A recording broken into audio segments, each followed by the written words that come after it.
भाई साहब, थोड़ा हल्का ही रंग पेंट करिएगा दीवारों पर। मेरी बड़ी बहू को हल्के रंग ज्यादा पसंद है। इस कमरे के बाद दूसरे कमरे में भी आपको पेंट करना है। और हाँ, आजकल जो पेंट से डिजाइन बनते हैं ना, वो भी बना दीजिएगा। मैं आपके लिए थोड़ी देर में चाय भिजवाती हूँ। सरस्वती के दोनों बेटे तरुण और मोहित की घर में जोरों शोरों से शादी की तैयारी चल रही थी। समय गुजरता है और सरस्वती के दोनों बेटे तरुण और मोहित की शादी हो जाती है। सरस्वती अपनी दोनों बहुओं अलीशा और नीलम का धूमधाम से गृह प्रवेश करती है। तुम दोनों काफी थक गई होगी ना, जाकर कुछ घंटे आराम कर लो। बाकी की रस्में हम शाम को आराम से कर लेंगे। माया बेटा, जा अपनी दोनों भाभियों को उनके कमरे में ले जा। एक मिनट रुकिए। अरे भाई साहब, आप लोग अभी तक सामान लेकर अंदर नहीं आए, जल्दी से अंदर ले आइए। अलीशा जैसे ही बोलती है, गेट के बाहर से 3-4 मजदूर हाथों में सोफा, बेड, अलमारी, डाइनिंग टेबल, एलईडी, ओवन और ढेर सारे बड़े बड़े गिफ्ट्स लेकर घर के अंदर लाकर रख देते हैं। पलक झपकते ही आधे से ज्यादा हॉल अलीशा के लाए हुए दहेज के सामान से भर जाता है।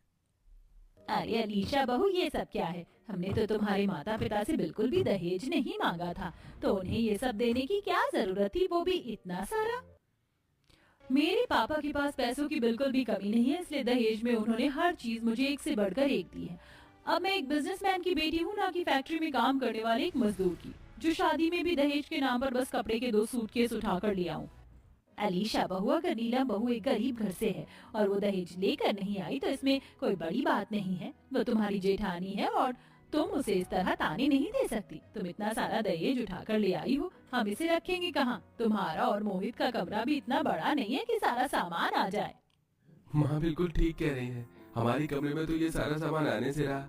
लगता है माँ, हमने जो बाकी के कमरे बंद कर रखे हैं, उन्हीं में से किसी एक कमरे में हमें ये सारा सामान रखना होगा। लेकिन बाकी के जो कमरे बंद हैं, वो तो हमने मेहमानों के लिए रखे हुए हैं। पिताजी, कौन सा मेहमान हमारे साल भर आते हैं? आएंगे तो हम उस समय देख लेंगे। तो मेरे कमरे में तो इतना सामान आने से रहा। सरस्वती के पूरे घर में 10 कमरे थे, जिसमें से एक कमरे में सरस्वती और उसके पति रहते हैं। बेटी एक कमरे में और उसके दोनों बेटे एक कमरे में रहते थे। शादी के बाद जब अलीशा ढेर सारा दहेज लेकर आती है, तो उन बंद 5 कमरों में से एक कमरा उसके कमरे के अलावा अलीशा को दे दिया जाता है। जहां अब देवरानी के पास रहने और सामान रखने के लिए 2 कमरे थे, वहीं जेठानी के पास सिर्फ एक ही कमरा था। और ऐसे ही कुछ दिन गुजर जाते हैं। दहेज का जो भी सामान लेकर आई थी, वो तो मैंने दूसरे कमरे में अच्छे से शिफ्ट करवा दिया है, लेकिन इस बड़ी एलईडी का क्या करूं? एक काम करती हूँ, इसे भी एक कमरे में शिफ्ट करवा देती हूँ। और वैसे भी मेरे घर में तो मेरा एक मिनी थिएटर बना हुआ था, क्यों ना अपने ससुराल में भी मैं कुछ ऐसा ही करूं। अलीशा कंपनी से वर्कर्स को बुलाकर एक और कमरे में अपने दहेज में लाई हुई बड़ी सी एलईडी लगवा देती है, जिसे देख सरस्वती। ये क्या बहू, तूने ये कमरा खुलवा कर एलईडी क्यों लगवा दी? अगर तुझे एलईडी ही लगवानी थी तो तू हॉल में या अपने कमरे में भी तो लगवा सकती थी। हॉल में तो पहले से ही टीवी और मेरे कमरे की कोई भी वॉल पर इतना बड़ा एलईडी सूट नहीं करता। और दूसरे कमरे में तो सिर्फ सामान रखा हुआ है, इसलिए मैंने इसमें ये एलईडी लगा दी। वो क्या है ना, मुझे मूवीज और सीरीज देखने का काफी ज्यादा शौक है, इसीलिए जब आपका भी कुछ देखने का मन करे तो मुझे बता दीजिएगा। हम दोनों मिलकर इस बड़ी सी एलईडी पर देखेंगे इस कमरे में। धीरे धीरे कर अब जहां अमीर देवरानी के पास रहने और सामान के लिए 3 कमरे हो गए थे, वहीं बेचारी गरीब जेठानी अभी भी एक ही कमरे में अपना गुजारा कर रही थी। अरे भाभी, ये डॉग किसका है? बड़ा ही प्यारा है। इसका नाम लेली है और ये मेरा ही पेट है। वो क्या है ना, आज मैं मायके गई थी तो मैं इसे वहां से ले आई। इसे मेरे बिना रहने की बिल्कुल भी आदत नहीं है। माँ बता रही थी कि मेरे बिना ये ठीक से कुछ खाती भी नहीं है। अब ये हमारे साथ ही रहेगी। मोहित को तो जानवरों से बड़ा ही डर लगता है। अगर तू इसे अपने कमरे में रखेगी तो बेचारा तो कमरे में आएगा भी नहीं। तो क्या हुआ माँ जी, हमारे घर में अभी भी पूरे 2 कमरे खाली हैं। उसमें से एक कमरा मैं अपनी प्यारी लिली को दे देती हूँ। क्या कहा बहू तूने? एक कुत्ते के लिए अब तू एक पूरा कमरा ही लेगी? अरे ये छोटा सा तो कुत्ता है, इसे एक डॉग हाउस लाकर उसमें रख दे या आंगन में बांध दे। माँ जी, ये भले ही आपके लिए एक नॉर्मल डॉग है, लेकिन मेरे लिए मेरी जान है। मेरे मायके में भी मैंने इसके लिए एक अलग सा कमरा बनवा रखा था। इसे शुरू से ही खुली जगह में रहने की आदत है। और भला मैं इसे आंगन में कैसे जोड़ दूं? किसी ने इसे चुरा लिया तो? प्लीज माँ जी, क्या आप मेरे लिए इतना भी नहीं कर सकती हैं? प्लीज माँ जी, अगर अलीशा इतना कह रही है तो एक कमरा दे दीजिए। वैसे भी अगर अलीशा का डॉग घर में इधर उधर घूमेगी तो हम सभी को ही परेशानी होगी। इससे अच्छा तो वो कमरे में ही रहे, वही सही है हमारे लिए। नीलम की बात सुनकर सास सरस्वती अलीशा के डॉग के लिए उसको एक कमरा दे देती है। और अब अमीर देवरानी के पास पूरे 4 कमरे होते हैं। वहीं एक दिन अलीशा अपने कमरे में खड़ी होकर रील बना रही थी कि तभी अरे यार, इस रूम में तो बिल्कुल भी अच्छी वीडियो नहीं बन रही है। कोई विंडो भी नहीं है। क्या इस घर में कोई ऐसा कमरा है जिसमें विंडो बनी हुई है? अलीशा सारे कमरों में जाकर विंडो वाला कमरा ढूंढने लगती है। तभी आखिरी बंद कमरे में पहुंचकर अलीशा को एक बड़ी सी विंडो दिखाई देती है। उस कमरे से बाहर का व्यू भी काफी ज्यादा अच्छा लग रहा था। ये हुई ना बात। अब तो मैं इसी कमरे में अपने सारे वीडियोस बनाया करूंगी। बस जल्दी से यहाँ पर ढेर सारी लाइट्स लगा देती हूँ।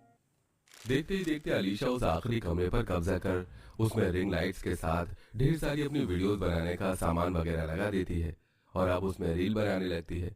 ऐसे ही कुछ दिन गुजर जाते हैं। एक दिन नीलम के मायके वालों ने उसे कुछ सामान भिजवाया था। अरे यार, ना जाने माँ इतने सारे कपड़े और ये सामान देखकर क्यों चली गई। कमरे में तो मैं हर जगह कुछ ना कुछ रखा है। काम करती हूँ, इसे ले जाकर अलीशा के वीडियो बनाने वाले कमरे में रख देती हूँ। थोड़ा सा ही तो सामान है, उसे क्या ही परेशानी होगी। सारा सामान नीलम अलीशा की वीडियो बनाने वाले कमरे में रख रही होती है कि तभी वहां अलीशा आती है। जेठानी जी, आप ये क्या कर रही हो? आपको पता नहीं ये कमरा मेरा है? हाँ पता है। वो तो बस यहाँ मैं थोड़ा सामान रखने के लिए आई थी। मैंने क्या कहा आपने सुना नहीं? इस घर के जो एक्स्ट्रा 5 कमरे हैं वो मेरे हैं। इसमें सिर्फ मेरा ही सामान रहेगा और मेरी मर्जी से ही कोई इस कमरे में आएगा। अपना ये सामान उठाओ और निकलो मेरे कमरे से। अलीशा नीलम को उसके सामान के साथ कमरे से बाहर निकाल देती है, जिससे नीलम को काफी बुरा लगता है। वहीं अलीशा के कहने को 5-5 कमरे थे, लेकिन अलीशा किसी भी कमरे की ठीक से सफाई नहीं करती थी। हर कमरे में हमेशा गंदगी ही फैली रहती थी, जिसे देख सरस्वती अलीशा बहू ने तो सारे कमरों में गंदगी फैला रखी है। हर जगह मक्खियां भिन भिना रही हैं। कितनी बार कहा इससे कि कमरा साफ कर, लेकिन ये है कि सुनती ही नहीं है। ऐसे ही कुछ समय गुजर जाता है। सरस्वती के घर उनके कुछ मेहमान आते हैं। सबके खाने पीने के बाद नीलम किचन में बर्तन धो रही होती है। वहीं अलीशा सबके लिए कस्टर्ड बनाती है। तभी सरस्वती किचन में आती है। अलीशा बहू, इन लोगों का आज रात यहीं रुकने का प्लान है, इसलिए तेरे एक कमरे में मैं इन्हें ठहरा रही हूँ। माँ जी, आप मेरा कमरा इन्हें कैसे दे सकते हैं? एक कमरे में तो मैं और मोहित रहते हैं, दूसरे कमरे में मेरी लिली और तीसरे कमरे में एलईडी रखा हुआ है। अगर ये लोग लिली के साथ रहेंगे तो मेरी लिली इनसे डरेगी और एलईडी के कमरे में कुछ तोड़फोड़ कर दिया तो। और एक कमरा तो दहेज के सामान से ही भरा हुआ है और जो मेरा रील बनाने का कमरा है उसमें भी कितनी सारी वायरिंग हो रखी है। अब उन सबको हमें निकालना पड़ेगा। सॉरी माँ जी, लेकिन मैं अपने 5 कमरों में से एक भी कमरा नहीं दे सकती। अलीशा बहू, क्या कह रही है? तेरा दिमाग तो नहीं खराब हो गया? अब मेहमान क्या हॉल में सोएंगे? माँ जी, आप थोड़ा धीरे बोलिए। अगर मेहमानों ने सुन लिया तो हमारे घर की बेइज्जती होगी। एक काम करिए, मैं और आप माया एक कमरे में सो जाएंगे और पिताजी और ये हॉल में, बाकी आपके कमरे में मेहमान सो जाएंगे। बाहर मेहमान बैठे हुए थे, इसलिए नीलम की बात मानकर सरस्वती ऐसा ही करती है। अगले दिन जैसे ही मेहमान घर से जाते हैं तो सरस्वती अपनी बेटी माया के साथ मिलकर अलीशा और मोहित के कमरे को छोड़कर बाकी सारे कमरों का सामान और उसके डॉग को हॉल में रख देती है और बाकी के 4 कमरों में ताला भी लगा देती है। अलीशा जैसे ही बाहर से आती है तो अपना सामान हॉल में देखकर काफी हैरान होती है। माँ जी, ये सब क्या है? आपने मेरा सारा सामान, यहाँ तक कि लिली को भी हॉल में रख दिया। इस घर में जिस तरह नीलम बहू अपने छोटे से कमरे में रहती है, उसी तरह अब तुझे भी रहना होगा। तेरे इस कुत्ते और सामान के लिए अब हमारे घर में कोई जगह नहीं है। घर में इतने सारे कमरे हैं और आपके लिए जगह नहीं है। अलीशा, तुम्हारे कहने पर माँ जी ने तुम्हें एक एक कर सारे कमरे दे दिए, लेकिन जब कल हमें जरूरत थी तो तुमने एक भी कमरा नहीं दिया। जानती हो कल मेहमानों के सामने घर वालों की कितनी बेइज्जती हो सकती थी। हम सबका यही फैसला है, या तो तुम इस सारे सामान और कुत्ते को घर से बाहर निकालो, या तो